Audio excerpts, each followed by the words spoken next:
রিয়াদ, তুমি কি এই মাসের বেতন দিছো? জি স্যার, বেতন দিছি। আচ্ছা আচ্ছা ঠিক আছে। এই লুকমান, তুমি কি এই মাসে বেতন দিছো? জি না স্যার, এই মাসে বেতন দিতে নাই, সামনের মাসে দিমু। আচ্ছা ঠিক আছে।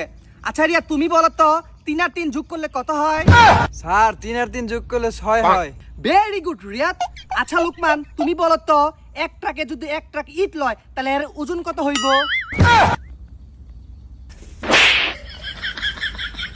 আচ্ছা রিয়াদ, তুমি বলো তো 1 কেজি আটার দাম যদি 50 টাকা হয় তাহলে 2 কেজির দাম কত হবে? স্যার 1 কেজি আটার দাম যদি 50 টাকা হয় তাহলে 2 কেজি আটার দাম 100 টাকা হবে। ভেরি গুড রিয়াদ, তোমার মতো স্টুডেন্টের রুলং 1 হওয়া উচিত। আচ্ছা লুকমান, তুমি বলো তো 3 তলা বিল্ডিং তৈরি করতে কত বস্তা সিমেন্ট লাগবে? আমি গেলি বিটা খাই। বেতনও দেয় না, পড়াও পারে না, এবার তোরে ফেল করাই দেবো। আচ্ছা রিয়াদ, তুমি বলো তো 100 থেকে 50 বাদ দিলে কত থাকে? স্যার 100 থেকে 50 বাদ দিলে 50 থাকে। বাহ রিয়াদ বাহ, তোমাকে আমি মেধা স্কুলে ভর্তি করাবো। আচ্ছা লুকমান, তুমি বলো তো এইখান থেকে কক্সবাজার যাইতে কতক্ষণ সময় লাগবে হাইটা?